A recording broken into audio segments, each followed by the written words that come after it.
At my son's Navy SEAL graduation ceremony in Coronado, California, my ex-husband stood before 800 guests and said the words I'd heard variations of for 35 years. Daniel gets his strength from me. His mother? Richard laughed, that familiar sound that once charmed me and now just made me tired. She spent 35 years pushing papers at a Navy desk, couldn't handle real service. But Danny, he's the real deal. I sat in the back row, hands folded in my lap. Gray cardigan buttoned against the October breeze coming off the Pacific. The venue was outdoors, facing the ocean. Rows of white chairs filled with proud families who'd traveled from every corner of America to watch their sons become part of the most elite fighting force in the world. My son stood somewhere in that formation of candidates, dress whites crisp in the afternoon sun, and he couldn't hear his father's assessment of my mediocrity. Small mercies. Rick occupied the front row with Amber, his fiancée, who wore a dress that cost more than my monthly mortgage. She laughed at something he whispered, her hand on his arm, diamonds catching light. They looked like success. They looked like people who mattered. I looked like someone's forgotten aunt, invited out of obligation, seated where I wouldn't be noticed. 35 years. He reduced my entire career to pushing papers. I felt nothing in that moment, not anger, not hurt, not even surprise. After 3.5 decades of classified service, I'd learned that silence isn't weakness, it's discipline. It's choosing not to correct a story because correcting it would cost more than letting it stand. The man beside Rick, another father with a son graduating, nodded approvingly at Richard's words. "My boy's following in my footsteps," he said. "Marine Corps, 20 years. What did your wife do before the Navy?" Rick's voice carried in that effortless way voices carry when someone believes every word deserves an audience. She worked some intelligence job, analysis, paperwork, that sort of thing. Never really got the details. You know how it is with those desk positions. Not exactly stories you tell at dinner parties. The other father made a sympathetic sound. "My wife's a teacher. At least I can tell people that with pride." "At least there's pride in teaching," Rick agreed. I studied the ocean beyond the ceremony grounds. The way sunlight broke across the surface in patterns that looked random, but followed rules older than human understanding. Waves building, cresting, dissolving into foam. Repeat. Reliable. I'd spent most of my adult life analyzing patterns, signals in noise, meaning in chaos, threats in the ordinary. The ocean reminded me that some work happens beneath the surface, invisible until it breaks. The ceremony began with the national anthem. 800 people rose. I stood with them, hand over heart, and watched my son's profile 3 rows from the front of his formation. 28 years old, strong jaw he got from his father, careful eyes he got from me. He'd worked brutally hard to reach this moment. Bud's training broke most candidates. Danny hadn't broken. I was proud of him in a way that had nothing to do with revenge or vindication. Proud in the pure way parents feel when their children achieve something difficult through their own determination. When we sat, Rick turned to wave at someone in the crowd. He didn't look back toward me. Why would he? I wasn't part of the story he told about his life. In Rick's version, he was the self-made contractor who built a successful business through hustle and vision. I was the quiet woman who couldn't keep up, who settled for safe employment while he took risks. Our divorce 6 years ago fit neatly into his narrative. He needed someone who matched his ambition. Amber, with her real estate success and social media presence, matched. I didn't. What Rick didn't know could fill volumes. The truth started in 1988, but that's too linear. Memory doesn't work chronologically when you've spent decades in classified work. Time layers. Present moments trigger past ones. Sitting in that back row, watching my son about to receive his SEAL trident, I remembered a different ceremony in a different place. Annapolis, 1988. I was 25, graduating in the top 5% of my Naval Academy class. The superintendent shook my hand and said something about distinguished service ahead. My parents were there, both gone now, and they beamed with the kind of pride that doesn't need words. I'd been selected for naval intelligence. The recruiter who approached me senior year had been direct. "You have the right aptitude scores, the right temperament, and we need people who can keep secrets." "Can you keep secrets, Midshipman Price?" I could. I did. for 35 years. Rick and I met in San Diego 3 months after I started my first assignment. He was 27, building his contracting business, full of plans and energy. We met at a charity event, one of those mixer things young professionals attend, hoping to network and maybe fall in love. He asked what I did. I told him I worked in intelligence analysis for the Navy. He asked what that meant. I said it meant I looked at information and helped people make decisions. He seemed satisfied with the vagueness. Most people are. We married in 1990. Small ceremony, his family and mine, a reception at a hotel near the base. I wore my dress whites. He wore a suit that made him look like someone heading places. We were happy. Or I thought we were. Maybe we were in the beginning before the classified world I inhabited started creating distance he couldn't understand. Danny arrived in 1996. I was 33, a lieutenant commander by then, working in signals intelligence, SIGINT, the kind of work that required security clearances so high that even telling your spouse the basic parameters of your job could be classified. Rick knew I worked at a Navy facility. He knew I couldn't discuss details, what he thought I did versus what I actually did. Those were different things. And the gap between them grew wider every year. The year Danny turned 2, I missed his birthday, because tensions in the Gulf required round-the-clock analysis of communications intercepts. I came home at midnight to find Rick cleaning up deflated balloons and uneaten cake. He looked at me with something between disappointment and resignation. You chose paperwork over your son's birthday. I didn't correct him. Couldn't. The paperwork he imagined was communications intelligence that helped position naval assets to avoid an ambush. But I couldn't say that. So I apologized, held my sleeping son, and absorbed Rick's judgment like someone walking into wind. September 11, 2001. Danny was 5. I worked 96 hours straight, rotating between a desk at the facility and brief naps on a couch in a secure room. The nation was under attack. Intelligence analysts worked until their eyes bled, trying to piece together networks, identify additional threats, prevent the next horror. I called home once. Rick answered with panic in his voice, asking where I was, when I'd be back, how I could leave them at a time like this. I told him I was working. He said, working at what? Filing? People are dying and you're worried about your desk job? I hung up, went back to the intercepts, found a lead that contributed to identifying a cell planning a secondary attack. That lead probably saved lives. Rick never knew, never could know. Danny started asking questions around age 8. Mom, what do you do at work? I'd tell him I help keep people safe by looking at information. He'd ask what kind of information. I'd say it was complicated. He'd lose interest and go back to playing with trucks or whatever third graders played with. Rick would watch these exchanges with something like pity. She can't even make her job sound interesting to a child. The financial crisis of 2008 hit Rick's business hard. Construction projects dried up. His stress became a presence in our house, thick as fog. I kept working, kept earning my steady paycheck, kept contributing to household expenses. But Rick felt emasculated by my stability. He built things, he'd say, real things, structures. I just processed information. Anyone could process information. I didn't tell him that my GS-13 civilian equivalent salary was stable, because intelligence analysts don't get furloughed during economic downturns. Threats don't pause for recessions.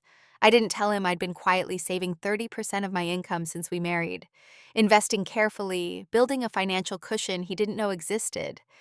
I kept those accounts separate, not to hide them, but because military members with security clearances learn to compartmentalize everything: work, finances, relationships.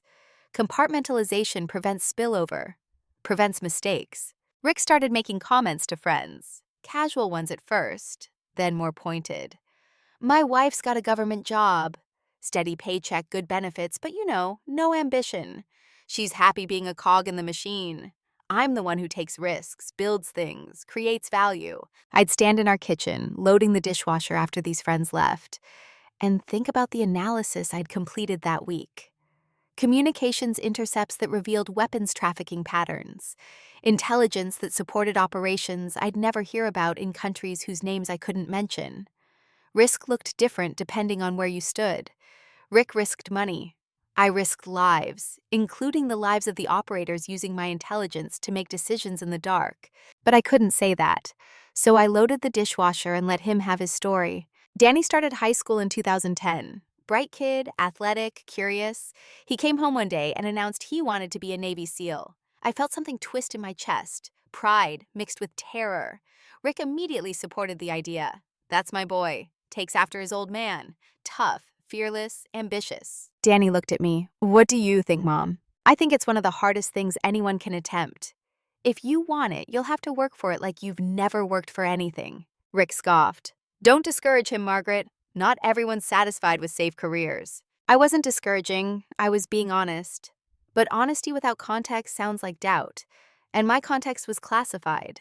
The marriage ended in 2018. Danny was 22, already in the Navy, working toward Bud's selection.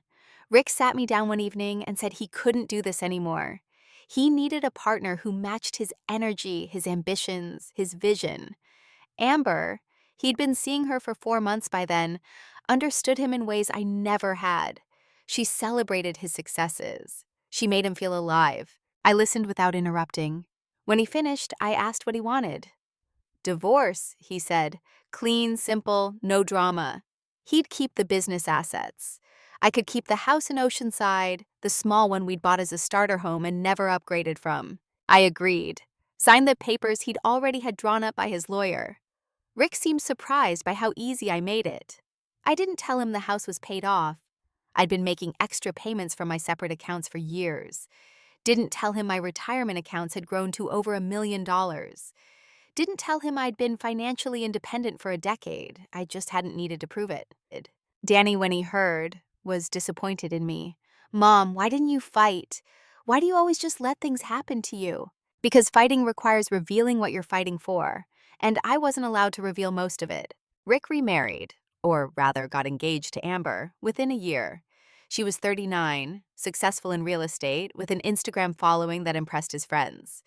They lived in a larger house, drove nicer cars, took trips to places like Cabo and Napa. Rick posted photos of their life looking like a lifestyle magazine. I lived in my small house in Oceanside, tended my garden, volunteered at the VA hospital, existed in a way that looked unremarkable to anyone watching. What they couldn't see, I was a commander in the Navy Reserve by then, 05 rank, with 30 years of intelligence experience. I'd worked Soviet communications analysis during the Cold War's final years, Middle East counterterrorism after 9/11, cyber threat assessment in the 2010s. My work contributed to preventing 12 major terrorist attacks on U.S. soil, attacks the public never heard about because successful prevention doesn't make news. I'd briefed admirals. I'd trained 3 generations of junior analysts. I'd earned the Defense Meritorious Service Medal twice, the Navy Commendation Medal 3 times, and enough classified commendations to fill a shadow box I kept in my bedroom closet where no one would ask questions. I retired in September 2024, exactly 35 years after my commission. The ceremony was small, held at a secure facility in San Diego, attended by maybe 15 colleagues who understood what I'd done. The captain who presided gave a speech about silent service and unsung contributions. My immediate supervisor, Patricia Brennan, hugged me and said the intelligence community was losing one of its finest minds. I went home to my empty house and felt lighter than I had in decades. The weight of secrets, while not fully lifted, some things stay classified forever, had at least been acknowledged by people who understood. A week later, Danny called. Mom, I'm graduating Bud's October 15th. I want you there. My heart surged. Of course, I'm so proud of you. There was a pause. Dad and Amber will be there too. They're sitting in the VIP family section. Front row. You understand, right? They helped pay for some of my training gear when I was starting out. I understand. Thanks for being cool about it, Mom. You're always so easy. Easy. I'd heard that word applied to me before. Easy to ignore. Easy to dismiss. Easy to seat in the back row where I wouldn't complicate anyone's narrative. I'm happy to sit wherever there's space, I told him. 3 days before the ceremony, my phone rang. Patricia, Margaret, are you attending Daniel's graduation? Yes, I said, quietly, from the back. I'm going to be there too, Patricia said, as a presenter. I sat up straighter. You're presenting the award? The naval intelligence community is recognizing outstanding service members whose family members also served in intelligence. Daniel qualifies because of you. Patricia, no one knows about my service. Danny doesn't even know. They're about to. I stood and walked to my window, looking out at the garden I'd cultivated over 6 years of solitary living. Patricia, I don't want to overshadow his day. This is Danny's moment. You've been overshadowed for 35 years. Her voice was firm but not unkind. The Navy wants to recognize your service. And Danny deserves to know who his mother really is. What about Rick? I thought of him sitting in that front row, already prepared with his stories about how I couldn't handle real service. He's been telling everyone I was just a clerk. Then everyone will learn the truth, including Rick. I pressed my forehead against the cool glass. Part of me wanted this, wanted my son to know, wanted Rick's smug certainty to crack, wanted to stop being invisible. But another part, the part trained in operational security and discretion, resisted visibility like a reflex. Margaret, Patricia said gently, you have a son who wants to serve his country. Don't you think he deserves to know that his mother already did? Quietly, brilliantly, and for 3.5 decades? I closed my eyes. Okay, I'll do it. After we hung up, I stood in my living room for 20 minutes, not moving, processing what I'd agreed to. In 2 days, at my son's graduation ceremony, I would stop being invisible. The truth would emerge. Rick would learn what he'd dismissed. Danny would learn what I'd hidden. I walked to my bedroom closet and pushed past civilian clothes until I reached the garment bag in the back. I unzipped it slowly.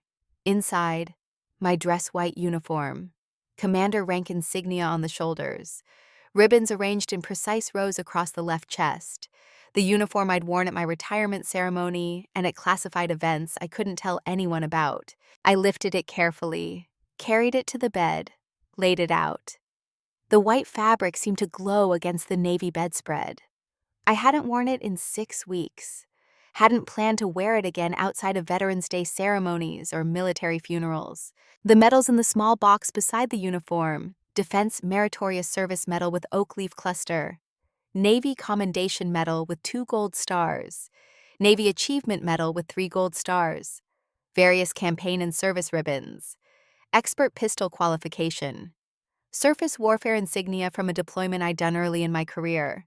I tried on the uniform. It still fit perfectly, tailored to my frame, pressed until the creases could cut paper. I looked at myself in the full-length mirror and saw someone I'd almost forgotten. Commander Margaret Ellen Price, Naval Intelligence Officer. Not Rick's dismissed ex-wife, not Danny's disappointing mother. The woman who'd spent 35 years in service to something larger than herself. My phone buzzed. Text from Danny. Can't wait for you to see me get my trident, Mom. Love you. I typed back. I love you too, sweetheart. So proud of you. I didn't mention the uniform hanging in my closet or the ceremony within the ceremony that Patricia was planning. He'd know soon enough. That evening, Rick called. I almost didn't answer, but curiosity got me. Margaret, just confirming you're coming to the graduation. Yes, I'm coming. Good. Amber and I are staying at the Hotel del Coronado. $800 a night, but Danny deserves the best. We want him to see we support him properly. He paused. Where are you staying? Some budget place near the base? Actually, I booked a room at the Del too. Silence on his end, then. You can afford the Del? I can afford it, Rick. If you need money, just say so. I don't want you embarrassing Danny by looking cheap at his graduation. Something in me hardened. Rick, I've never asked you for money. Not during the divorce, not after. I won't start now. I'm just saying. I heard his words, but my attention had shifted. For 35 years, I'd let Rick assume things about me. Assume I was broke. Assume I was mediocre. Assume I'd settled for less because I couldn't achieve more. Those assumptions were easier than the truth, which was classified. But the truth was about to stop being classified, at least the outline of it. Just don't make a scene at the ceremony, Rick said. This is Danny's day. I don't plan to make a scene. After we hung up, I opened my laptop and checked my bank accounts. Something I rarely did. Money was abstract to me, a byproduct of careful saving rather than a goal in itself. Checking account, $15,000. Savings, $50,000. Investment accounts spread across 3 brokerages, $1.2 million. Home equity in my paid-off Oceanside house, $850,000. Total net worth $2.1 million. Rick didn't know. During our marriage, I'd contributed my share to household expenses and nothing more. My military pay was modest compared to his business income in the good years. But I'd saved relentlessly, invested conservatively, and never touched the principal. Rick assumed my finances matched my quiet lifestyle. Small house, old car, minimal spending. He read that as inability, not choice. Not his finances, from what Danny had mentioned over the years, were messier. Business debt around $400,000. A second mortgage he'd taken out to finance expansion that never materialized. Amber's expensive tastes. They look successful, but success and solvency are different animals. I closed the laptop. Let him think I'm poor. Let him think I'm ordinary. Tomorrow, he'll learn enough of the truth to matter. Sleep came hard that night. I kept imagining how the ceremony would unfold, how Danny would react, what Rick's face would look like when 800 people learned what I'd actually done with my life. Part of me felt guilty. This was supposed to be Danny's moment, and I was about to shift some focus. But Patricia was right. I'd been invisible long enough. I woke at 5 the next morning. The ceremony started at 10, but I needed time. I showered carefully, styled my hair into the regulation bun I'd worn for 3 decades, applied light makeup, nothing dramatic, just professional polish. Then I put on the uniform, piece by piece, trousers, shirt, jacket. I pinned each medal with the precision muscle memory provides, lining them up exactly right. Commander insignia on the shoulders, cover, the white hat, placed carefully on the dresser, ready to carry. I looked in the mirror and barely recognized myself. For 6 years, I'd been retired Margaret, civilian Margaret, forgettable Margaret in her cardigans and comfortable shoes. This woman looking back at me was someone else, someone with authority, someone who'd earned respect through decades of work no one could see. My phone buzzed. Text from Danny, sent at 7:30. Morning, Mom, so excited. Ceremony starts at 10. You can sit anywhere. There's general seating in the back. Love you. I replied, I'll be there, sweetheart. So proud of you. I didn't mention the uniform folded carefully in a garment bag in my car. He'd see it soon enough. The drive to Naval Amphibious Base Coronado took 40 minutes. I arrived early, parked in general parking far from the ceremony grounds. I sat in my car for a few minutes, breathing slowly, preparing. Through my windshield, I could see families arriving. Men in suits, women in dresses and heels, children squirming in their formal clothes. Everyone moving toward the ceremony site like tributaries joining a river. I saw Rick's Tesla pull into VIP parking. He stepped out first, all confidence and expensive tailoring. Amber followed. Her dress probably cost what I spent on groceries in 3 months. They walked toward the venue like people who belonged in the front row, which they did. Danny had given them that place. I stayed in my car. I'd put on the uniform jacket in a moment, but for now I wore just the white shirt and trousers, a light coat over it. Anonymous, invisible. I watched other attendees pass by. None of them noticed me. Why would they? Finally, I pulled on the jacket, buttoned it, checked the ribbons one last time, put the cover on my head, looked in the rearview mirror. Commander Margaret Ellen Price looked back. I got out of the car, locked it, and walked toward the ceremony grounds. People glanced at me as I passed. Military uniforms command attention at military ceremonies. A few nodded respectfully. One younger officer, maybe early 30s, saluted. I returned it. The muscle memory felt good. The ceremony site was outdoors facing the ocean. 800 white chairs arranged in neat rows. The front rows marked for VIP families. The middle rows filling with proud parents, siblings, friends. The back rows, my designated space, sparsely populated. I chose a seat in the last row, right side, where I had clear sightlines to the entire venue. I sat down, arranging my uniform carefully, and waited. Around me, conversations buzzed. Families excited about their sons becoming SEALs, photos being taken, nervous laughter, pride so thick you could touch it. 20 rows ahead, Rick and Amber settled into their front row seats. Rick was already talking to the man beside him, gesturing animatedly. I couldn't hear the words, but I knew the tone. Rick always sounded authoritative when he was explaining the world to people. At 9:55, music started. The ceremony was beginning. The national anthem played. We all stood. I placed my hand over my heart and watched my son 3 rows from the front of the candidate formation. He stood perfectly still, eyes forward, discipline incarnate. 28 years old and about to join an elite brotherhood. When we sat, the commanding officer of Naval Special Warfare Command approached the podium. He gave the opening remarks about sacrifice, dedication, the cost of earning a SEAL trident. His words were powerful because they were true. These men had survived training designed to break them. They'd earned the right to call themselves SEALs. Then the CO said something that made my pulse quicken. Before we present the tridents, we have a special tradition.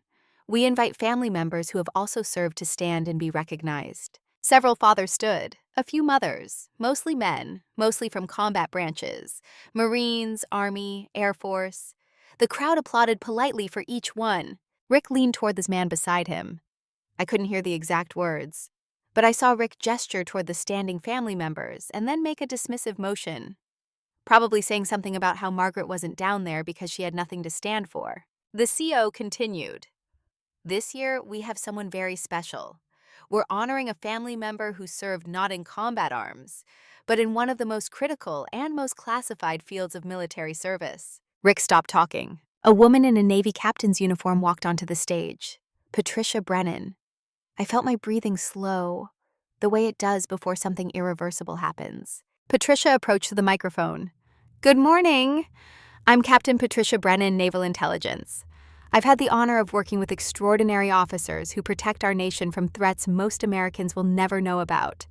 Today, I'm here to recognize someone whose service spans 3.5 decades. Rick turned in his seat looking around. He was confused. Who was Patricia talking about? This officer, Patricia continued, missed birthdays, anniversaries, and family dinners. Not because she didn't care, but because she was preventing attacks that would have killed thousands. She analyzed communications that stopped terrorists. She tracked enemy movements that saved naval vessels. She worked 96-hour shifts after 9/11. She earned multiple commendations, all classified, all silent. And she did this while raising a son who would one day join the SEALs. In the candidate formation, I saw Danny's shoulders tense. He was listening now, really listening. 35 years of service, Patricia said. 35 years of silence. Today, we break that silence. Commander Margaret Ellen Price, United States Navy, retired. Would you please stand? Time split open. I stood slowly, not dramatically, just the way you stand when you've been called. I removed my light coat, revealing the full-dress white uniform underneath, commander rank insignia, ribbons, medals, everything I'd earned and never shown. 800 heads turned. Danny on the field.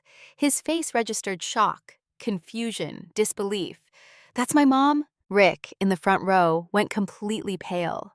I watched the color drain from his face like water from a broken glass. Amber grabbed his arm, confused. Who is that?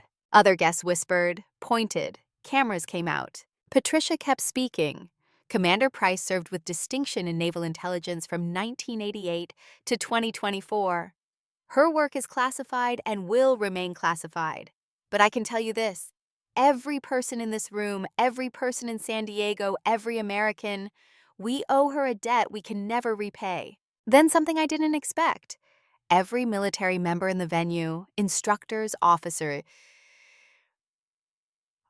former SEALs in attendance, stood at attention, 40-plus men and women standing as one. And they saluted me, every one of them. I returned the salute, crisp and professional, the way I'd been trained 35 years ago. The applause started, not polite ceremony applause. Thunder, 800 people on their feet, clapping, some of them shouting. It went on for 45 seconds. 45 seconds is an eternity when you're standing in front of 800 people being seen for the first time in your life. Patricia gestured for a microphone to be brought to me. Someone rushed it over. I took it. My hand was steady. My voice, when I spoke, was clear. Thank you, Captain Brennan. Thank you to everyone here. I've been blessed to serve quietly. Today, I'm honored to be seen. I looked at my son. Daniel, I'm so proud of you. You're about to join an elite brotherhood. Remember, true strength doesn't need to announce itself. True service doesn't seek applause. You learn that not from words, but from example. Danny was crying. I could see tears on his face even from 40 rows away. I looked at Rick, just for one moment, met his eyes, let him see what he'd dismissed for 3 decades. Then I sat down. The ceremony continued, but the atmosphere had changed. Something electric ran through the crowd. People kept glancing back at me. Parents in the rows ahead whispered to each other. Rick sat frozen, staring straight ahead, his face still bloodless. When the tridents were finally presented, each SEAL candidate called forward to receive the symbol they'd bled for. Danny walked with his head high. When the instructor pinned the trident to his chest, Danny saluted, then turned and looked directly at me. He saluted again. For me. I returned it. The ceremony ended 90 minutes after it started. Families surged forward to congratulate their SEALs. I stayed in my seat, giving Danny space with Rick and Amber first. They'd been in the front row. They had dibs. But Danny broke away from them. He pushed through the crowd, still in uniform, trident gleaming on his chest, and ran toward the back. Toward me. He reached me, breathing hard. Mom. I stood. We looked at each other. You're a commander. You were naval intelligence. For 35 years. I nodded. Why didn't you tell me? I couldn't, sweetheart. It was classified. After you retired? You could have told me then. I didn't want to take anything away from your journey. This is your day. Danny's face crumpled. All those times Dad said you were just a clerk. All those times I thought you didn't do anything important. He grabbed me, hugged me so hard I felt my ribs compress. I'm so sorry, Mom. I'm so sorry I didn't ask. I'm so sorry I believed him. I stroked his hair the way I did when he was small. You have nothing to be sorry for. You were told a story. How could you know it was incomplete? Behind him, I saw Rick and Amber standing near the ceremony stage. Rick stared at us. His face was a study in devastation. The story he told about his life, successful contractor who'd outgrown his mediocre wife, had just collapsed in front of 800 witnesses. Amber tugged his arm, asking something. He didn't respond. He just stared. Other SEALs approached. Danny's platoon mates, instructors who'd put them through hell. They wanted to meet me. An instructor who looked about 40, covered in tattoos, shook my hand. Commander Price, it's an honor. Naval intelligence kept us safe on multiple ops. We don't say thank you enough. I shook his hand. You did the dangerous work. I just helped from a desk. Ma'am, with all respect, that desk saved lives. Don't diminish that. The sun was setting over the Pacific when I finally walked to my car. Danny had gone to a mandatory debrief with his platoon. Rick and Amber had left. I'd seen them slip away an hour earlier, Rick's face still pale, Amber looking confused and concerned. I sat in my car for a long time before starting the engine. My uniform felt heavy in a good way, like armor I'd forgotten I owned. I looked at my hands on the steering wheel, 61-year-old hands, weathered and capable. Tomorrow, my son would call with questions. Rick would eventually try to apologize. My phone would blow up with messages from people who'd seen the ceremony. The world would shift in small ways and large ones. But tonight, I drove back to my small house in Oceanside. I hung up my uniform carefully, made myself tea, sat in my garden as darkness fell and the stars came out. For 35 years, I'd been invisible. Today, for the first time, I'd let myself be seen. It was enough. It was finally enough. The phone started ringing at 6:30 the next morning. I'd been awake since 5, sitting in my kitchen with coffee and the newspaper I still had delivered because old habits outlast their usefulness. The first call was from my brother James, 64, and retired from teaching high school English in Portland. Maggie, what the hell? His voice carried equal parts shock and delight. You're all over the internet. There's a video of you at Danny's ceremony. 3 million views. I set down my coffee carefully. What video? Someone recorded the whole thing. The captain's speech, you standing up, everyone saluting. The comments are going crazy. People are calling you a hero. I'm not a hero, James. Tell that to the internet. He paused. Why didn't you ever tell me? 35 years in naval intelligence, and I thought you did admin work. It was classified. Still is, mostly. Mom and Dad would have been so proud. His voice cracked slightly. I'm proud. I just wish I'd known sooner. After we hung up, I opened my laptop, something I'd avoided doing the previous night. YouTube had the video James mentioned. The title read, Retired Navy Commander Honored at Son SEAL Graduation After Ex-Husband Called Her a Clerk. 3.2 million views in 18 hours. I watched it once, seeing myself stand in that back row, uniform visible as I removed the coat, the ripple of recognition moving through the crowd like wind through wheat. Patricia's voice clear and strong, the salutes, Danny's tears, Rick's face, gray as ash. The comments section was a scroll of strangers' opinions about my life. She served in silence for 35 years and never complained. That's real strength. Imagine being the ex-husband right now, knowing you threw that away. My mom worked classified jobs too, never got credit. This made me cry. Why do women always have to prove themselves twice as hard? I closed the laptop. The internet's validation felt strange, simultaneously meaningful and irrelevant. I'd spent 3 decades working in obscurity by design. Sudden visibility didn't change what I'd done. It just changed who knew about it. My phone buzzed. Text from Danny. "Mom, can I come over? Need to talk." I replied, "Of course, I'll make breakfast." He arrived an hour later in civilian clothes, his face carrying the weight of someone who'd had their understanding of reality restructured overnight. I'd made scrambled eggs, toast, bacon, the breakfast I used to make him before school when he was young. He sat at my kitchen table and looked around as if seeing the space for the first time. "You've lived here 6 years and I've visited maybe 10 times. You've been busy with training. That's not why." He picked up his fork, set it down without eating. "I didn't visit because I thought this place represented your failure. Small house, old furniture, quiet life. I thought you'd settled because you couldn't do better." The eggs were getting cold, but neither of us touched them. I waited. "Tell me everything." Danny's voice was steady, but his hands weren't. "Not the classified parts. Just help me understand who you actually are." I poured more coffee for both of us, buying time to figure out where to start. "Your father and I met in 1988, 3 months after I graduated from Annapolis. I'd already been selected for naval intelligence.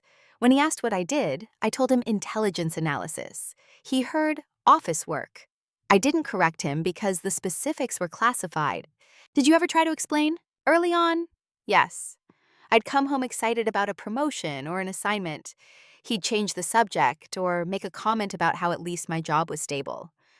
After a while, I stopped trying. The gap between what I did and what he thought I did became a canyon I couldn't cross without revealing classified information. Danny finally took a bite of eggs. "What about me? All those times I thought you were just at work filing things or whatever, what were you actually doing?" I traced the rim of my coffee mug. "You were 2 when tensions in the Gulf escalated in 98. I was analyzing communications intercepts around the clock. Missed your birthday because we'd identified a potential attack on a naval vessel. The work I did helped reposition assets. The attack never happened. You never knew it was planned." His fork clattered against the plate. "Jesus, Mom." After September 11th, I worked 4 days straight without sleep. Signals intelligence, pattern analysis, trying to identify remaining cells before they could strike again. Your father called me at hour 72 and accused me of caring more about filing than my family. I hung up and went back to work because people were dying, and I could help stop more people from dying. "And you never told him?" "Couldn't. Wouldn't have mattered if I could." Rick measured value by visibility. If you couldn't talk about your work at dinner parties, it wasn't real work. Danny pushed his plate away, appetite gone. "What about when I was in high school? When I said I wanted to be a SEAL, and Dad said I took after him." I remembered that conversation with perfect clarity. Your father immediately supported the idea. You looked at me and asked what I thought. I told you it was one of the hardest things anyone could attempt, and you'd have to work like you'd never worked before. Rick accused me of discouraging you. You went quiet. I thought you didn't believe in me. I believed in you completely. I just knew what real service cost because I'd been paying that cost for 20 years. I wanted you to understand it would be hard. Not impossible, hard. There's a difference." He stood abruptly, walked to my kitchen window, stared out at the garden. 3 decades of lies. Not lies, omissions, silence. There's a difference there too. Is there? He turned to face me. "You let Dad tell everyone you were nothing. You let me think you'd wasted your life. You could have said something after you retired, but you didn't. Why? Because this was your moment, your graduation, your achievement.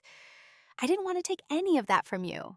So you were gonna just sit in the back row and let him humiliate you again?" Yes, I was used to it. Danny crossed the room and hugged me hard enough that I had to catch my balance. "God, Mom, I'm so sorry. I'm so fucking sorry." I held my son and felt decades of hidden hurt start to loosen. "You didn't know. How could you?" I should have asked. All those times Dad made comments about your career, I should have questioned it, should have demanded to know more. Instead, I just accepted his version. We stood there until his breathing steadied. Then he pulled back, wiped his eyes roughly. What else don't I know? That question opened a door I'd kept locked for years. I sat back down, gestured for him to do the same. When you were 16, you met someone online. Gaming forum, I think. You mentioned him a few times. Dimitri. Danny frowned, trying to remember. Yeah, vaguely. We talked about strategy games. What about him? He was a foreign intelligence operative, using the gaming community to identify and groom potential assets. American teenagers specifically. Smart ones with interests in military careers. The color drained from Danny's face.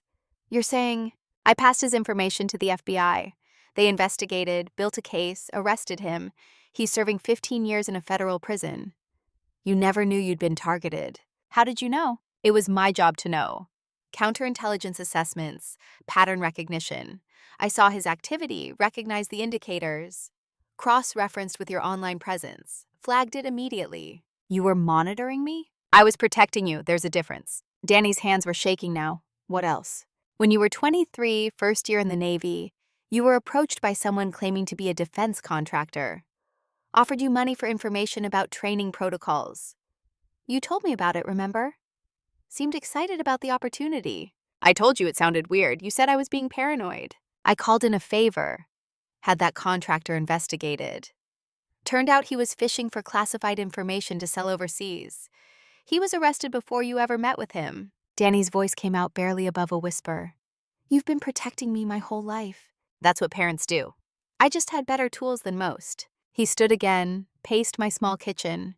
Dad thinks he's been the strong one all these years, the provider, the achiever. But you've been... I held up a hand. Your father provided in his own way, built his business, worked hard. We're different kinds of strong, that's all. Are we really going to be generous to him right now? After what he said yesterday? After 30 years of dismissing you? Being angry takes energy I don't have to spare. Rick saw what he wanted to see. I let him because correcting him served no purpose.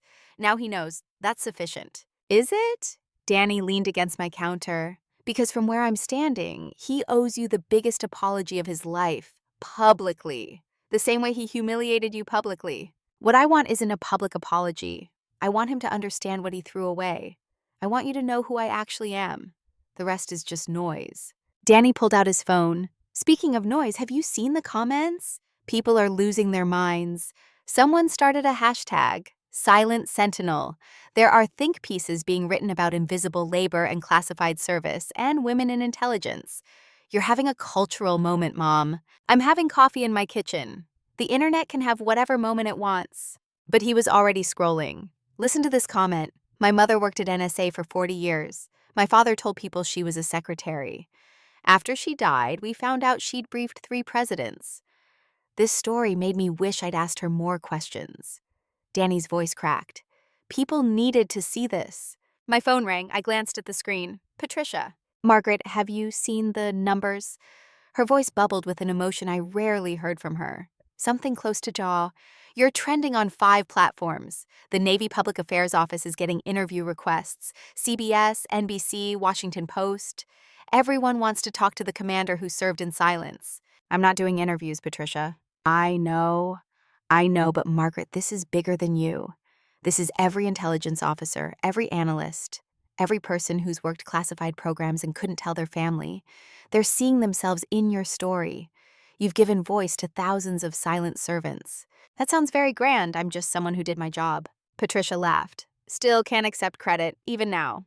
Okay, no interviews. But there's something else. The naval intelligence community wants to do a feature on you for the internal newsletter. Fully cleared, no operational details. Just the broad strokes of your career. Are you comfortable with that? Internal only? Internal only. For the community that already knows what you did. Then yes, that's fine. After Patricia hung up, Danny was watching me with an expression I couldn't quite read. You're really not going to leverage this, are you? The attention, the platform. Most people would use it for something. For what? Book deals? Speaking tours? I'm 61, Danny. I have a pension, savings, and a garden. What do I need a platform for? To inspire people. To show women that careers in intelligence matter.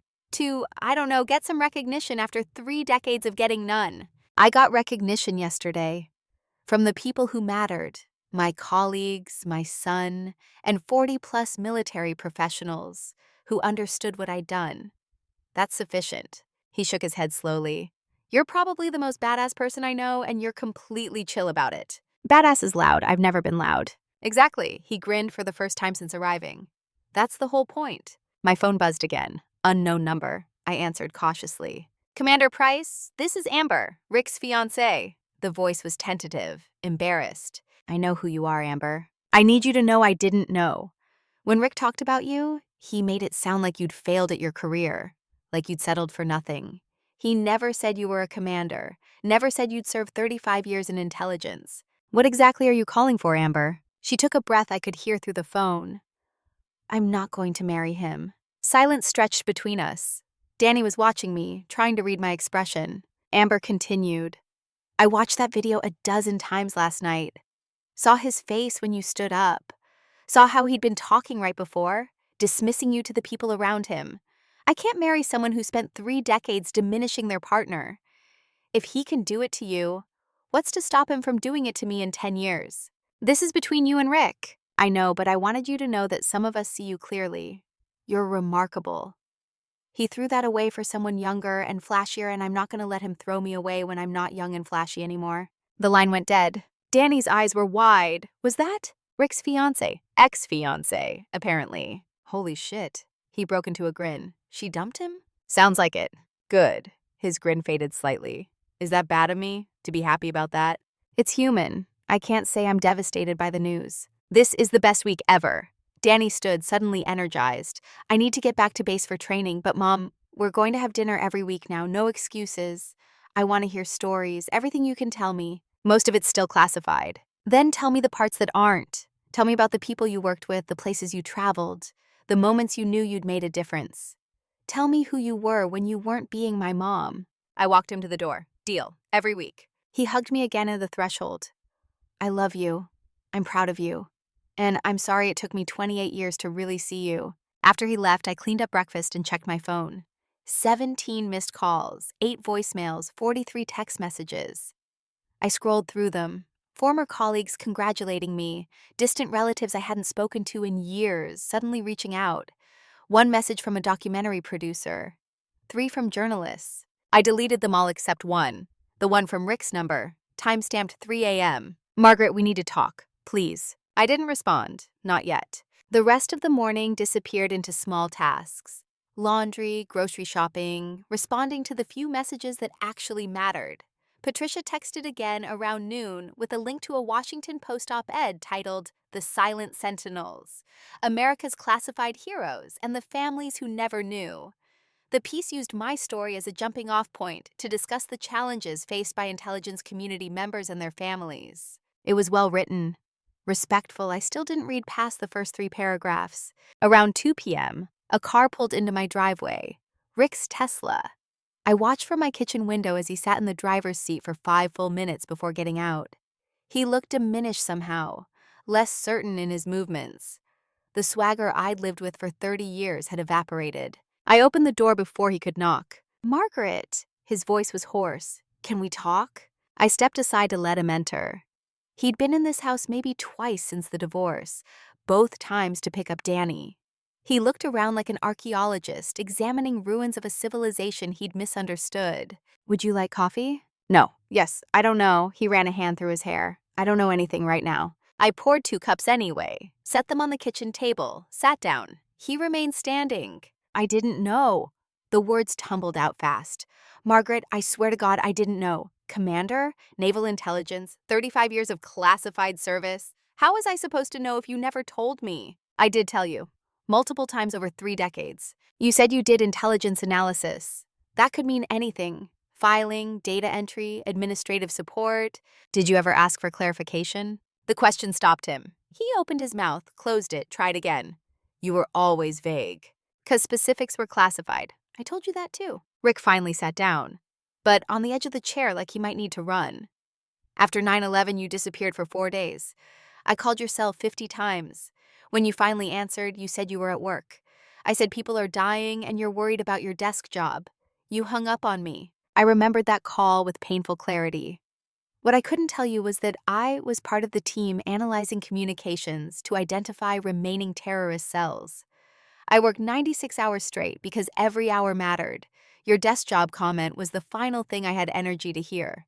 So I hung up and went back to saving lives. His face crumpled. Oh my God. You told your friends I had no ambition, that I'd settled for mediocrity, that our marriage failed because I couldn't keep up with your success. You said these things at parties, at Danny's games, at our son's graduation ceremony yesterday in front of 800 people. I was wrong. His voice broke. I was so completely wrong about everything. Yes, you were. Tears started sliding down Rick's face. I'm 63 years old, and I just realized I spent 30 years married to someone I never bothered to understand. I built a story about you in my head. Mediocre wife, safe career, no drive. And I never questioned if that story was true, because it made me feel better about myself. Why did you need to feel better about yourself? Because you were steady. Always steady. When my business struggled, you kept working. When I panicked about money, you stayed calm. When I wanted to make a big splash with a new truck or a boat, you said we should save. I felt small next to your steadiness, so I made you small in return. That's honest, at least.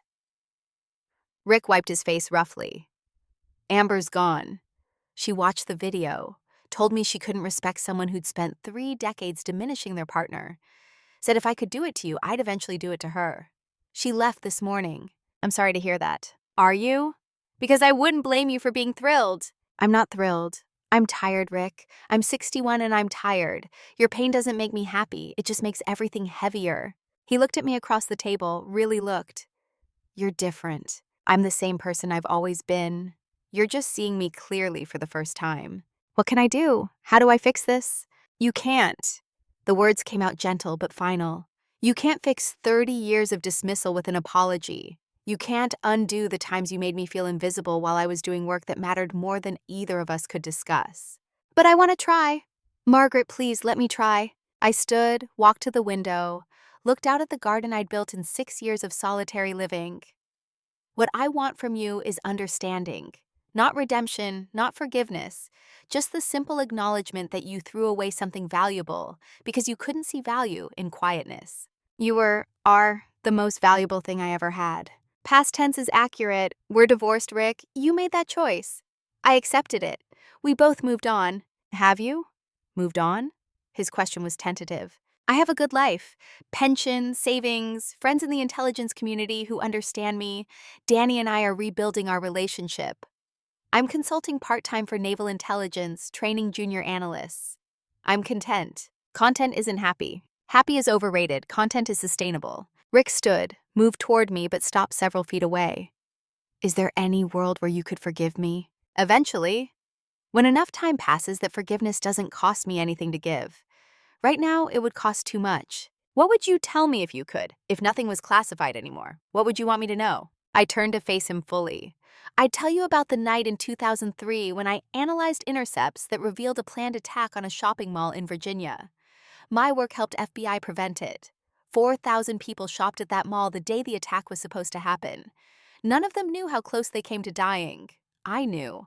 I carried that knowledge alone. I'd tell you about the young analyst I mentored who went on to brief the Joint Chiefs, about the time I identified a vulnerability in naval communications that could have cost lives if left unaddressed, about the night I sat in a secure facility and watched, through intelligence feeds, an operation succeed because my analysis had been accurate. I'd tell you these things were more meaningful to me than any dinner party conversation, or any amount of money, or any visible measure of success you valued. And I'd tell you that your inability to respect work you couldn't see was the thing that killed our marriage long before you met Amber. Rick's face was wet again. I'm so sorry, Margaret.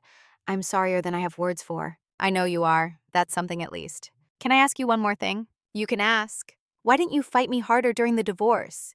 You just signed the papers, took the house, moved on.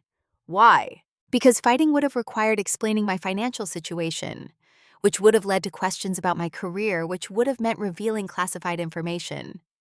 It was easier to let you think you'd won. His voice came out strangled. Did I win? You got what you wanted. New relationship, fresh start, the narrative you preferred. Whether that's winning depends on your perspective. Rick moved toward the door, defeated in a way I'd never seen him. "Thank you for talking to me." "Rick," he turned back. "Be better for the next person. Learn from this. That's all I want from you." After he left, I sat in my quiet house and felt something shift.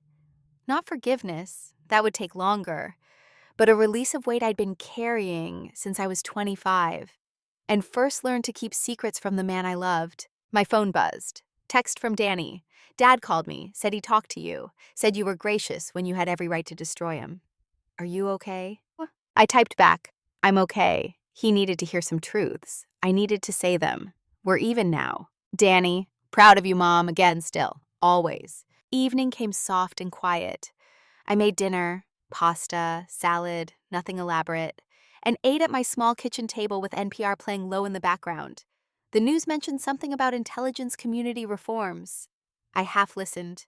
At 7:30, Patricia called again. "Margaret, I hate to do this, but the Director of Naval Intelligence wants to meet with you." "Why?" "There's a consulting opportunity. Part-time advisory role, training junior analysts. Six-figure salary, mostly remote work. Occasional trips to DC for classified briefings." "But Patricia, I just retired." "I know, but they don't want to lose your institutional knowledge. 20 hours a week, your own schedule. You'd be mentoring the next generation." "I'll think about it." They need an answer by Friday. After we hung up, I walked out to my small backyard. The October evening was cool, stars just beginning to appear. I'd spent 35 years in service to something larger than myself. Retirement was supposed to mean freedom from that weight, but Patricia's offer pulled at something in me.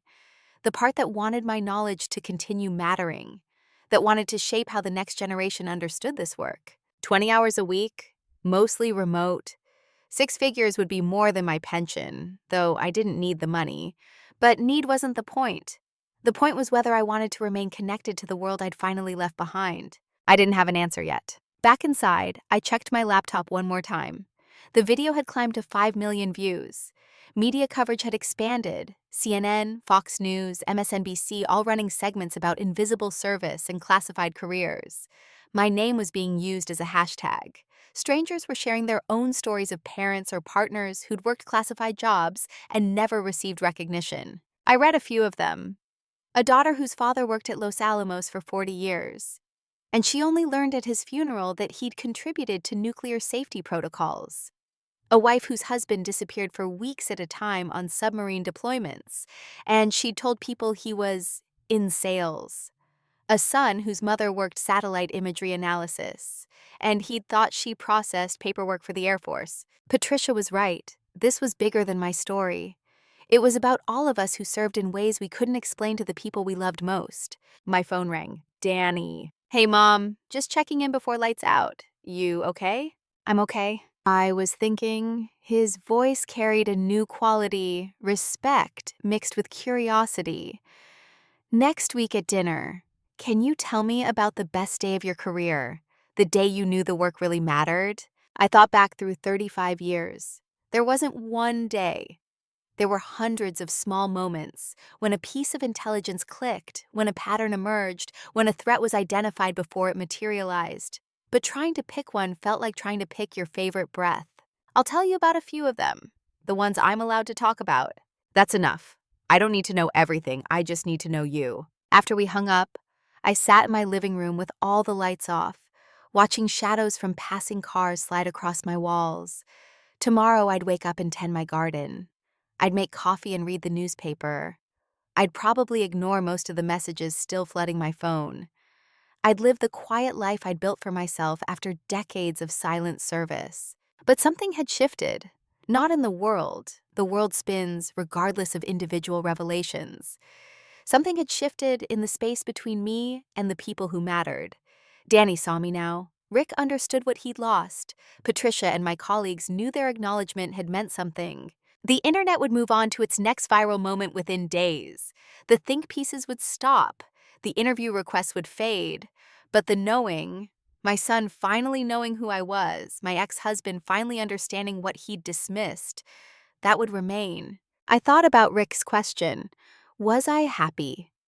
Content felt more accurate, but maybe content was its own kind of happiness, the kind that doesn't announce itself or seek validation. the kind that exists in quiet mornings and evening gardens and phone calls from your son who finally sees you. At 10 p.m., I received one more text from a number I didn't recognize. Commander Price, this is Chief Ramirez. I was one of the instructors at your son's graduation. I wanted you to know that your story has already changed how we talk to our junior SEALs about service, about recognizing different kinds of strength. Thank you for your example. I read it twice before responding. Thank you for seeing it. His reply came immediately. Ma'am, how could we not? You stood in that back row in full uniform and didn't say a word until you were called. That's what we try to teach, that the strongest warriors often make the least noise. I set my phone down and let that truth settle. After 35 years of silence, one moment of visibility had created ripples I couldn't yet measure.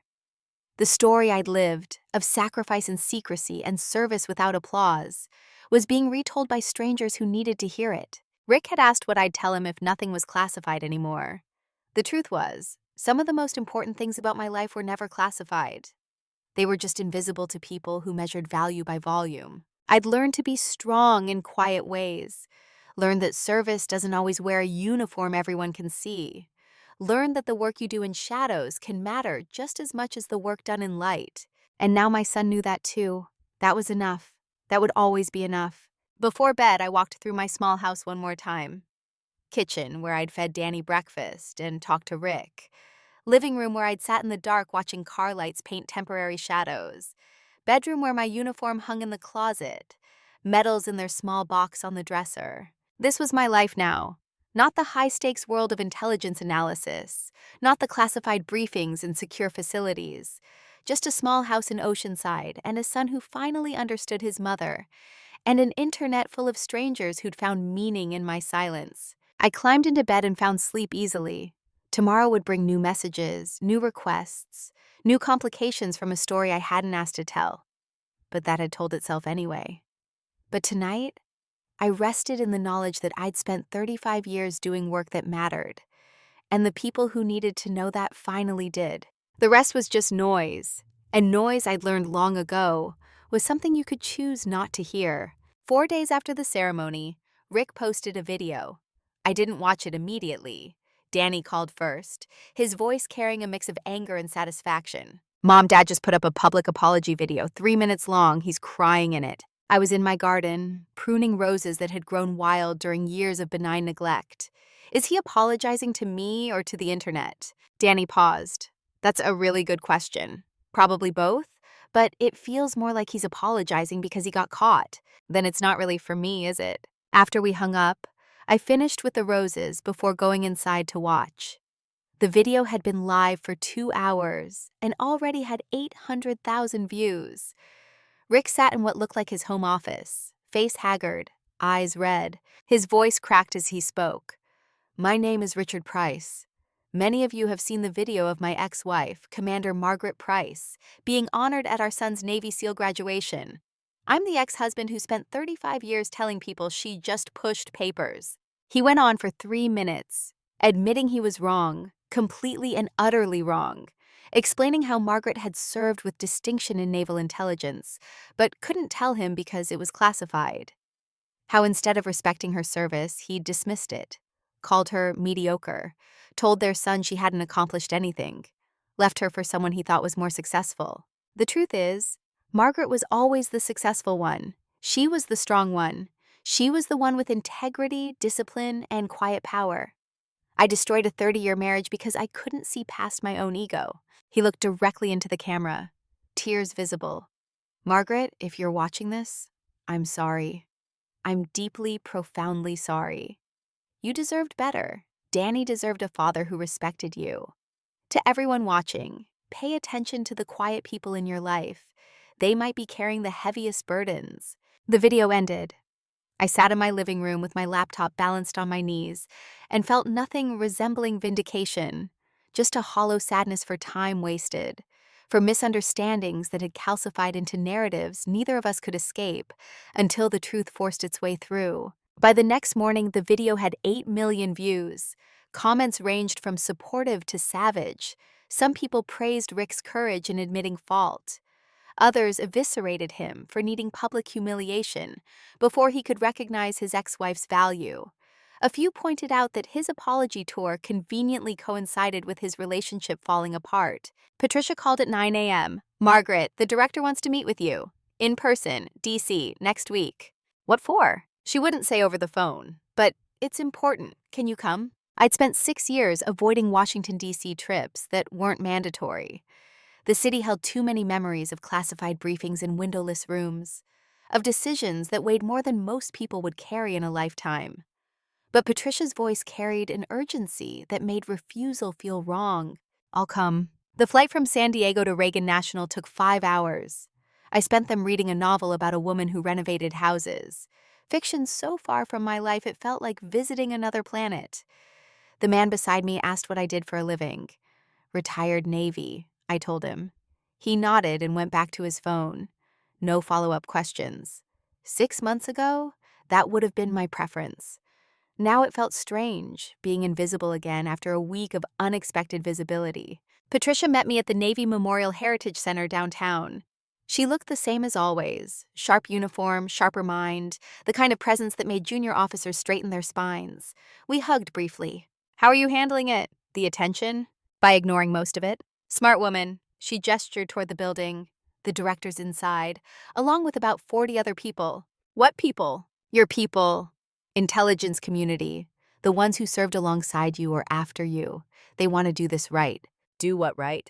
"You'll see." The conference room was full. I recognized maybe half the faces. Analysts I'd mentored, officers I'd worked operations with, a few senior leaders who'd read my assessments and acted on them. They stood when I entered, not at attention exactly, but with a formality that made my chest tight. The director of naval intelligence, a 3-star admiral named Catherine Vance, approached with her hand extended. "Commander Price, thank you for coming." "Ma'am." I shook her hand, confused by the setup. "Patricia said you wanted to meet? We wanted to honor you properly." Admiral Vance gestured to the room. "Your retirement ceremony was classified, small, appropriate for the work you did. But your story has reminded the intelligence community why we do what we do. We'd like to present you with the Defense Superior Service Medal. It should have been awarded years ago, but operational security prevented it." "Ma'am, that's not necessary." "It's absolutely necessary." Her voice was firm but warm. "You served with distinction for 35 years. You trained 3 generations of analysts. Your work contributed to preventing 12 major terrorist attacks on American soil. You embodied silent service. Today, we acknowledge that service out loud." The ceremony took 20 minutes. Admiral Vance read my citation, carefully scrubbed of classified details, but specific enough that everyone in the room understood the scope of what I'd done. Soviet communications analysis, Middle East counterterrorism, cyber threat assessment, mentorship, leadership. When she pinned the medal to my jacket, the room erupted in applause that felt different from the ceremony at Coronado. This wasn't 800 strangers learning my story for the first time. This was 40 people who already knew, who'd lived similar lives, who understood the cost of classified service. I accepted the medal with hands that only trembled slightly. "Thank you. I'm deeply honored." When I joined Naval Intelligence in 1988, I knew I was choosing a path that would require silence. I didn't know how long that silence would last or how heavy it would become, but I also knew the work mattered. Not because anyone would know about it, but because lives depended on it. I looked around the room at faces young and weathered, at analysts who would inherit the world I'd helped protect. To the young analysts here today, you're choosing a career that will sometimes feel thankless. Your family won't understand. Your friends will ask what you do, and you'll have to be vague. You'll miss birthdays and holidays. You'll carry secrets that weigh on you. But you'll also save lives. You'll prevent attacks. You'll protect people who will never know your name. That's the job. It's hard. It's lonely. And it's worth it. The applause this time was quieter, more solemn. Several younger analysts were crying. One approached me afterward, a woman, maybe 30 with careful eyes. "Commander Price, I'm Lieutenant Chen. I work Middle East communications now. Your analysis from 2006 is still used in training. You set the standard." I shook her hand, then exceeded. That's how progress works. After the ceremony, Patricia and I walked to a cafe near the Capitol. We ordered coffee and sat by a window overlooking Constitution Avenue, watching tourists photograph buildings they'd never enter and memorials they'd never fully understand. Margaret. Patricia's tone shifted to something more personal. That publisher I mentioned before? They're serious. They want you to write about your experience, not operational details. A memoir about serving in classified work, about the cost of silence, about being misunderstood by the people you love. I don't know if I have a book in me. You have 3 books, but one would be a start. She pulled out a folder, slid it across the table. Their offer, 6-figure advance, full editorial support. They understand the classification restrictions. I opened the folder. The numbers were absurd, more than I'd earned in 2 years of active duty service. Why would anyone pay this much? Because your story matters to people. Intelligence community families, military spouses, anyone who's ever worked a job they couldn't fully explain. You've given voice to something a lot of people feel. I'll think about it. Think fast. They want an answer by month's end. Patricia sipped her coffee. Also, Rick called me. I looked up sharply. Why would Rick call you? He wants to set up a scholarship, in your name, for female students studying intelligence or national security. Said he'd contribute $100,000 from his business assets. That's generous given his financial situation. He knows he can't fix what he broke, but he wants to try. Patricia's eyes were kind. What do you think? I think gestures are easy when the internet's watching. Real change happens in private. If he wants to fund a scholarship, fine, but I'll match his contribution. $200,000 total. We'll call it the Silent Service Scholarship. You have that much liquid? Patricia, I've been saving 30% of my income for 35 years. Yes, I have that much. She grinned. There's the Margaret I know, steel wrapped in softness. The flight back to San Diego felt longer than the one east. I spent it thinking about the book, about whether I had anything worth saying beyond what I'd already lived. The classification restrictions were strict. I couldn't reveal operational details, sources, or methods. But I could write about the experience of carrying secrets, about raising a child while analyzing threats to his safety, about a marriage that collapsed under the weight of necessary silence. Maybe that was enough. Maybe that was the story that mattered. Danny picked me up at the airport. He'd taken leave from his team for the evening. In the car, he asked how the ceremony went. They gave me a medal, Defense Superior Service Medal. Mom, that's huge. That's like, his voice was full of pride. That's one of the highest peacetime awards. It recognizes service over time. 35 years adds up. He drove in silence for a few miles before speaking again. I've been thinking about something. Sarah and I, you met her briefly after the graduation, we're getting engaged. Danny, that's wonderful. I want you involved in the wedding planning. Not just invited, actively involved. You've stepped back my entire life. Step forward now, be present, be seen. His words echoed what Patricia had been saying, what the internet had been saying, what even Rick had finally understood. I'd made myself small for so long that becoming visible again felt like learning a new language. I'd love that, really. And Mom? He glanced at me quickly before returning eyes to the road. I want you in your uniform in the photos. Commander Price. That's who you are. The engagement happened officially 2 weeks later at a restaurant overlooking the harbor. Sarah was lovely, 26, pediatric nurse, with a directness I appreciated. When Danny introduced us properly, she hugged me instead of shaking hands. Commander Price, I've heard so much about you. Danny won't stop talking about your career. I hugged her back. Please call me Margaret, and I'm sure he's exaggerating. He's really not. She pulled back, studying my face. My grandfather worked at NSA for 40 years. We only found out what he did after he died. Your story made me wish I'd asked him more questions while I had the chance. That night over dinner, they asked about my childhood, about how I decided to join the Navy, about what Annapolis had been like in the mid-'80s. Normal questions I deflected for decades because answering them felt like opening a door I couldn't close. But the door was already open now. Might as well walk through it. I told them about my father, who'd been a civil engineer, and taught me that important work doesn't always look impressive from the outside. About my mother, who'd been a teacher, and showed me that patience was its own form of strength. About how I'd wanted to serve but knew I wasn't built for combat roles. Intelligence felt like serving from the shadows, and shadows were where I felt most comfortable. Danny listened like he was hearing about a stranger's life, which I suppose in some ways he was. The mother he'd known was one version of me, the commander was another. Integrating them would take time. Sarah asked the question Danny probably wanted to, but didn't. Do you regret the secrecy? The cost it had on your marriage and relationship with Danny? I thought carefully before answering. Regret suggests I would have chosen differently. I'm not sure I would have. The work mattered more than my comfort, but I grieved the distance that secrecy created. I grieved that Danny grew up not fully knowing me. I grieved that my marriage ended partly because I couldn't explain what I was doing with my life. Grief and regret are different animals. Sarah nodded slowly. That's really honest. Thank you. October turned to November. The viral video's views topped 15 million before plateauing. Media coverage faded to occasional think pieces. My phone stopped buzzing constantly. Life returned to something approaching normal, except everything had fundamentally shifted underneath. I accepted the consulting role with Naval Intelligence, 20 hours a week, mostly remote, traveling to DC once a month for classified briefings. The work felt good, purposeful. Training junior analysts meant my 35 years of experience wouldn't retire with me. I also started writing. Not the book yet, that felt too big, too exposed. But journal entries about specific moments. The night after September 11th, when I'd worked until my eyes bled. The time I'd identified a threat that turned out to be nothing, and felt the crushing relief of being wrong.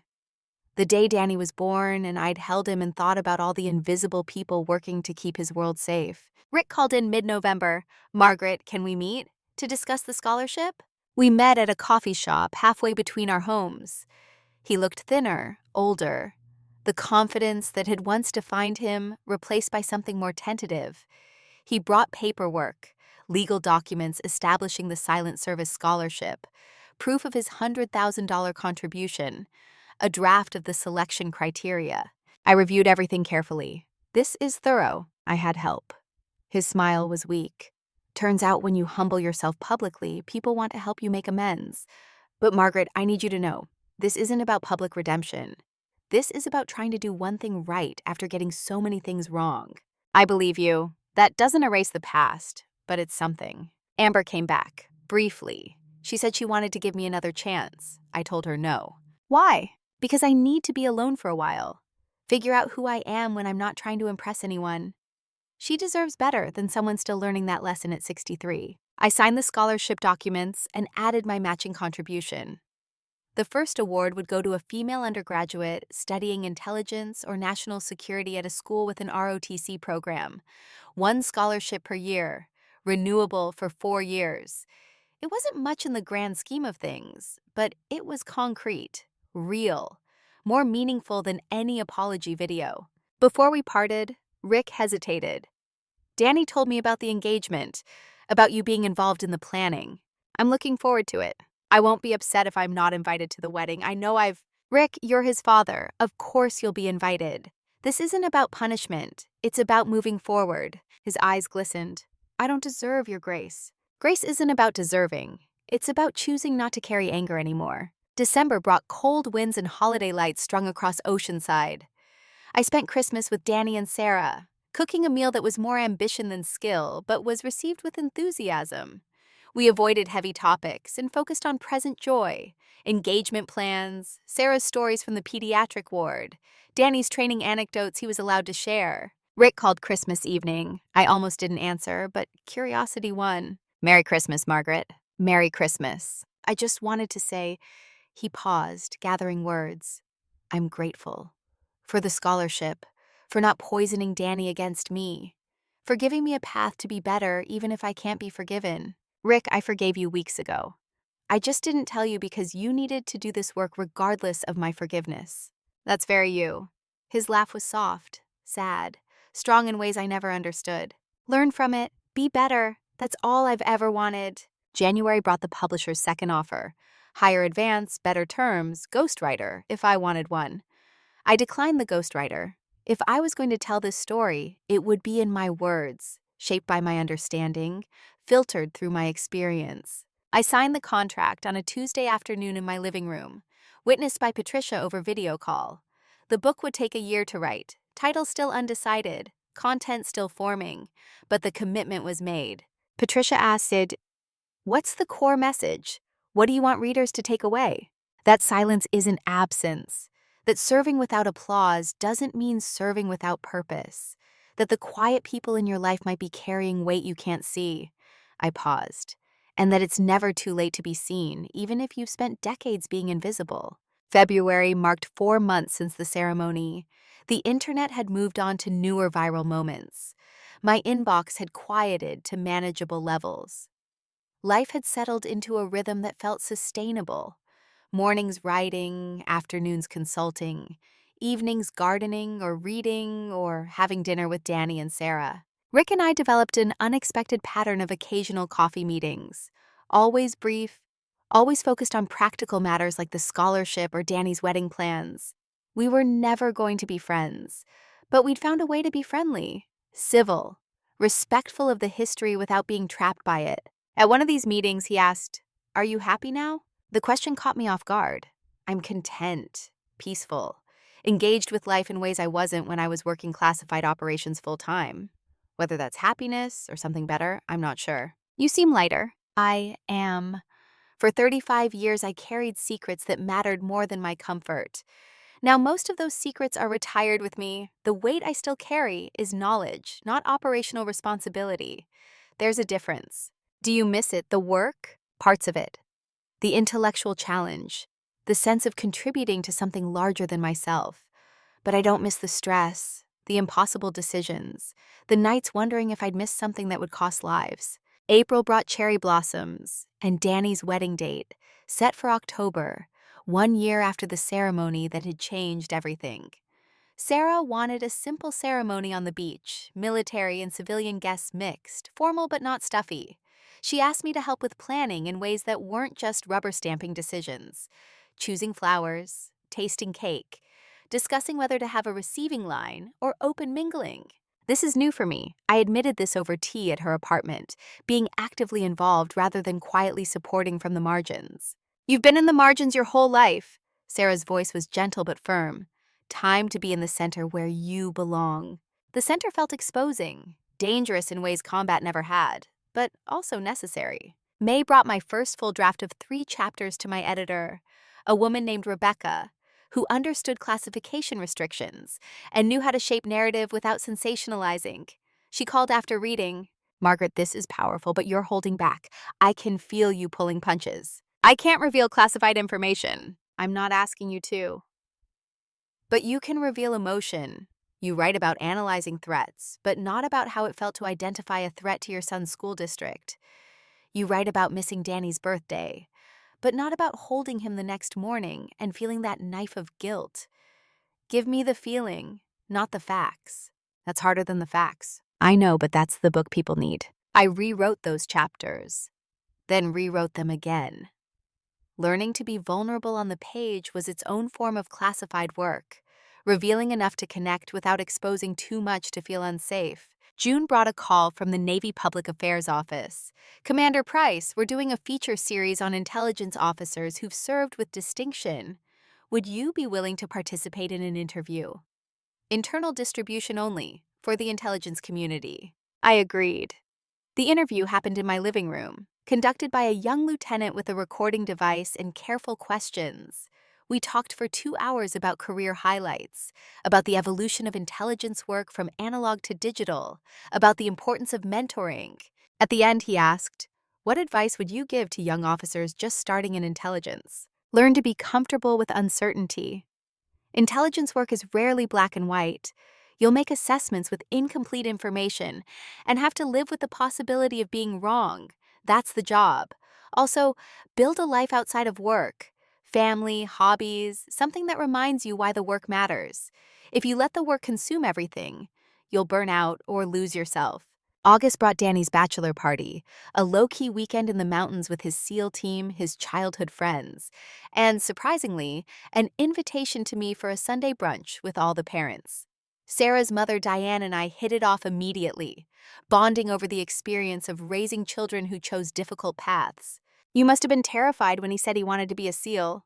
Diane stirred sugar into her coffee. Every day of Bud's training, I imagined getting the call that he'd been injured or quit. But Danny's stubborn. Gets that from his father. She smiled. "Actually, maybe he gets it from me. I'm stubborn about different things." Sarah says you're writing a book. I'm trying to. It's harder than 3 decades of intelligence analysis. I'd love to read it when it's done. You'll be on the list. September brought cool mornings and the home stretch of wedding preparations. Danny asked me to help him write his vows. We sat in my backyard with notebooks and struggled to articulate love in words that weren't cliched. How did you know you loved Dad? Danny's pen tapped against paper. Like, really loved him? I thought about Rick at 27, full of dreams and plans and infectious energy. I loved his certainty about the future, his willingness to take risks, the way he made me laugh when I was too serious. I also loved the man I hoped he'd become. Sometimes we love potential as much as reality. And when did you stop loving him? I'm not sure I stopped. I think the love transformed into something else. Respect for the father he was to you, frustration with the husband he'd become to me, grief for what we'd lost. Love doesn't always end cleanly. Sometimes it just changes shape. Danny wrote that down, then looked up. I want to love Sarah for who she is, not who I hope she'll become. Then write vows that see her clearly, her strengths and flaws and the way she shows up in your life. Make promises you can actually keep. And Danny, never make her feel invisible. Even when you don't understand her, see her. That matters more than comprehension. He nodded slowly, like I didn't see you. Like you see me now. That's growth, that's what matters. October arrived with the weight of anniversary and the lightness of new beginnings. 1 year since the ceremony that had made me visible. 1 year since my son had learned who his mother really was. 1 year since Rick's certainty had crumbled and my silence had finally broken. 3 days before the wedding, Danny called with unusual formality in his voice. Mom, I'm giving a speech at the rehearsal dinner. I want you to hear it first. We met at the beach, the same stretch of sand where the wedding would happen. He read from notes on his phone, his voice steady but emotional. A year ago, I thought I knew what strength looked like. I thought it meant loud confidence, visible achievement, the kind of success you could explain at dinner parties.